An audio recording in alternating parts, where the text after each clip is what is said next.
በመጨረሻም ናታን እንግዲህ ሰላምን እንዲያገባ እናትየዋ አለች ማለት ነው። እናቲቱ እንግዲህ ሰላምን አደራ ሰጥታታለች ለናታን ሚስት ሁለተኛ እናት ናት። ስለዚህ ልጄን እንድትንከባከቢልኝ እፈልጋለሁ አለች። ግን እንግዲህ ራሷን ስታ አሙልት ሞት ነው ብላ ልጆቿን አስደንግጣ ነበር። ግን ደግሞ ደህና ናት።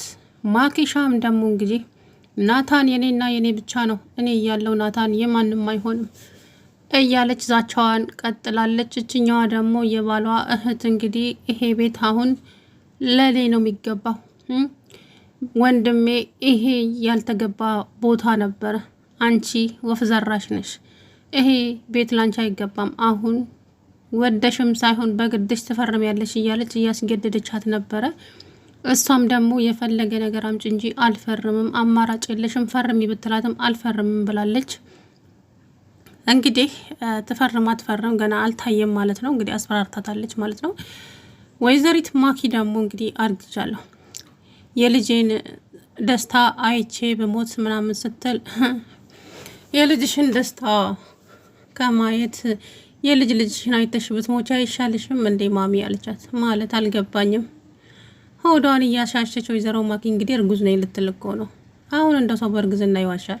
ቀስ ብሎ እኮ ይወጣል። እሱማ ይዋሽ ነገር ነው። እናም ሴትዮው እንግዲህ አላመነቻትም። ከዛ በኋላ የናታን ሚስት ማናት? ሰላም ማናት? ስልክ ቁጥሯን እንደምንም ማፈላለገች ተቀብለች ስጭኝ ብላ እንግዲህ ልጅቷን ጉሮሮዋን ይዛ ስታሰቃያት ነበር። ከዛ በኋላ እሺ ማታ ጠይቄ እነግርሻለሁ ብላ ጉሮሮዋን ይዛ ስታስጮኋት ማነች ሮዛ መጣችና ምንድን ነው የምትፈልጊው ብላ የራሷ የሰላምን ስልክ ቁጥር ሰጠቻት። ከዛ እንደወለችላትና ላግኝሽ እፈልጋለሁ አለች። የሆነ የምታገትበት ቦታ ላይ ማለት ነው። እዛ ተገናኙ። እንግዲህ አንቺ ነሽ ሰላም? አዎ እኔ ቀደሙኑ ጠርጥሬ የለም እንዴ ስትል እንግዲህ ማኪሻ አብዳለች። አሁን ሰላምን እዛው ጋር የሆነ ነገር ታደርጋታለች። ወይም ደግሞ እንግዲህ አላቅም ሮዛ ከጀርባ ልትኖር ትችላለች። ማኪ በነገራችን ላይ ናታንን ከምተው ሞቴን በመርጥ ይሻላል ብላለች። መቼም ናታንን አልተውም እኔ በህይወት እያለው ናታን የሆነ ሌላ ሰው ሆኖ ማየት አልፈልግም ብላለች።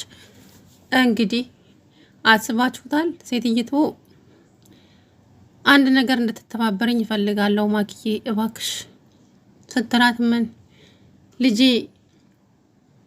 የልጄን ደስታ አይቼ መሞት እፈልጋለሁ፣ እናም ልጄ እንዲያገባ ትረጅኛለሽ እባክሽ አለቻት። ከዛም እሷን ያለቻት መስሏት ደስ አለ። ታዲያ ምን ችግር አለ የኔ ልጅ እንዳትቀየሚኝ፣ እሱ የመወዳት ልጅ አለች ብሏል፣ ስለዚህ እሷን እንዲያገባ ምን ስትል እንግዲህ ማኪሻ ዘለለች። ከዛ በኋላ እንግዲህ አብደች። በነገራችን ላይ ትራሱን ብድግ አድርጋው በትራሱ ልታንፈላት ነበረ ሴትዮዋን። ግን ስታስበው ደግሞ በቃ ልክ አልሆነም፣ እኔ እንዳንቺ ክፉ አይደለሁም ብላ ትራሱን አስደግፋት ወጣ ሄደች። እንግዲህ ያ ማለት ምንድን ነው? እንደዚሁ በቀላሉ ናታንን አልሰጥም ነው። ናታን የኔና የኔ ብቻ ነው፣ የማንም ሊሆን አይችልም እያለች ነው ማለት ነው። እሱ ደግሞ እኔ አላፈቅርሽም፣ የራስሽን ህይወት መኖር ትችያለሽ፣ እባክሽን ሮዛ እኔ ተይኝ፣ በቃ እኔ አላፈቅርሽም፣ እኔ የማፈቅረው አንዲት ሴት አለች። ስለዚህ እሷም ደግሞ ከሰርጉ በኋላ ነው የምታያት እንጂ ሰላም የምትባለው አሁን ከሰርጉ በፊት አልናገርም ብሎ ነበር። ግን ሮዛ እንግዲህ ምናስባ እንደሁ አላውቅም። የራሷ የሰላምን ስልክ ቁጥር እንግዲህ ሰጠቻት። ደውላ እንገናኝ ብላ እንግዲህ እዛ ተገናኙ ማለት ነው። አላውቅም ምን እንደምታደርጋት እርግጠኛ ነኝ። ያው ሮዛ ከጀርባ ነች። ቅዱስም ደግሞ እንግዲህ የድሮ ፍቅረኛው ክዳው ጠፍታበታለች። በዛ ምክንያት ትንሽ ከራሱ ጋር አይደለም። ሮዛ ደግሞ ቅዱስን ወደዋለች ማለት ነው። እሱ ደግሞ ሂጂ ውጪ አይንሽን ላይ አልፈልግም እያለ ብቻ ማነጫጭቃታል ማለት ነው። ለምን እንደሆነ አላውቅም። ክዶ የሄደን ሰው እኮ በፍቅር ነው መርሳት። ይሄ ያለ ነው፣ የምሬን ነው። ስለዚህ እንግዲህ ቅዱስ ወደ ሮዛ ጠጋበል። ሮዛ ምርጥ ልጅ ናት። ሁሉንም ነገር አሟልቶ ነው የሰጣት ማለት ነው። እኔ በጣም ነው የምታስቀኝ ሮዛ። በተለይ የሰላም አባት ነኝ ብላ ስትሰራ እንደው በሳቅ ነው የሞትኩት ማለት ነው። ድምጿ ምናምን ናታን እኮ በቃ ሳቁን መቆጣጠር አልቻለም። ሞላ ዞሮ እንግዲህ ሰላምና ናታን መገባታቸው አይቀርም። ግን ማኪ ከተንኮል አትታረምም በፍጹም ማለት ነው። የሆነ ነገር ታደርጋቸዋለች እንጂ አይኗ እያየ እሷም ተናግራለች።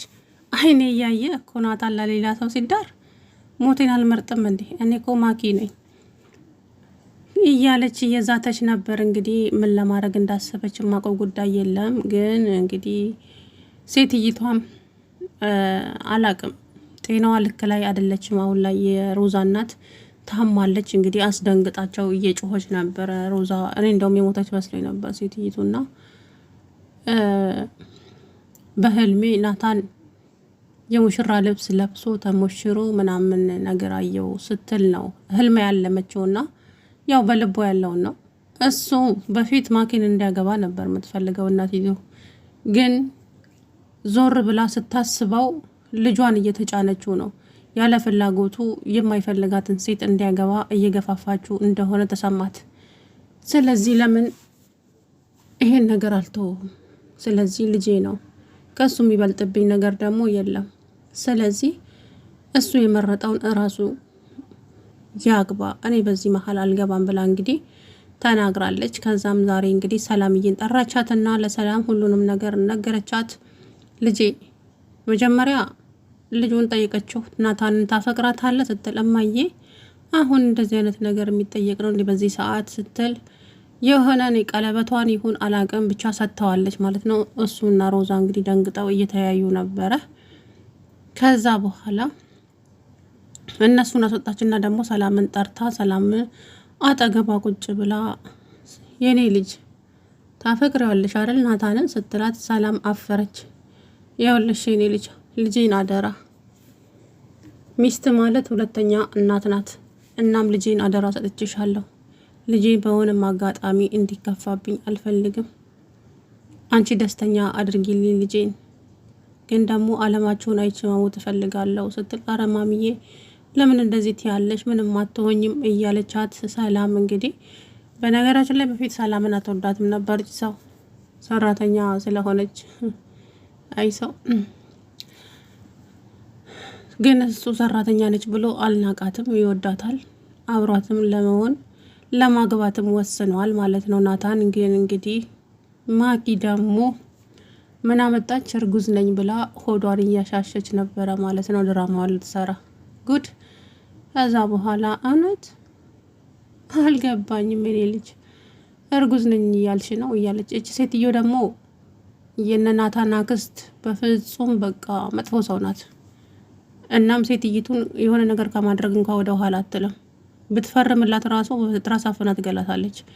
አላቅም ፈርማላት ይሁን አልፈረመችም ይሁን የማውቀው ጉዳይ የለም። ብቻ ፈርሚ፣ ወዳሽ ሳይሆን በግድሽ እዚህ ላይ ትፈርሚያለሽ እያለች እያስፈራራቻት ነበረ። እንግዲህ አላቅም ፈርማላት ይሁን ከፈረመች አለቀላቸው ልጆቿ። እማዬ አሁን አንድ ነገር ከሆነች እኛስ ምን እንደነው የሚውጠን? ምንድነው የምናደርገው? ናታን ሁሉ ነገር ይጨልምብናል እኮ አለች ሮዛ።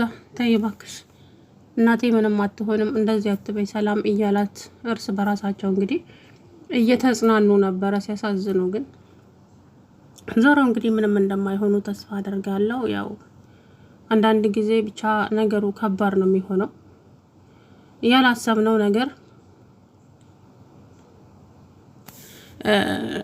ብቻ እንጃ አንዳንድ ጊዜ ከባድ ነው፣ ነገሮች እንዳሰብናቸው አይሆኑም። ስለዚህ ከዚህ በኋላ ምን እንደሚመጣ ምንም የምናውቀው ጉዳይ የለም። እናም ዞሮ እንግዲህ ሰላምና ናታን ይጋባሉ የሚለው ከባድ ጥያቄ ነው። ለምን እች ልጅ ላታጋባቸው ትችላለች? ማኪ ማለት ነው። ማኪ የሆነ ነገር ከማድረግ ወደ ኋላ አትልም። አሁን እዛ ጋር እንግዲህ ልታግታት ነው እዛ ቦታ የጠራቻት። ገብቷቸዋል አይደለ? ስለዚህ ሰላም ማናት ሮዛ ካጠገብ ከጀርባ ትኖራለች ብዬ ተስፋ አደርጋለሁ። ሮዛ ከሌለች ግን ሰላም አለቀላት። ሆ ማኪ ቀላል ሰው እንዳትመስላችሁ። በነገራችን ላይ ለድራማ ቢሆንም ስታስፈራ፣ አይኗ ሲያስፈራ።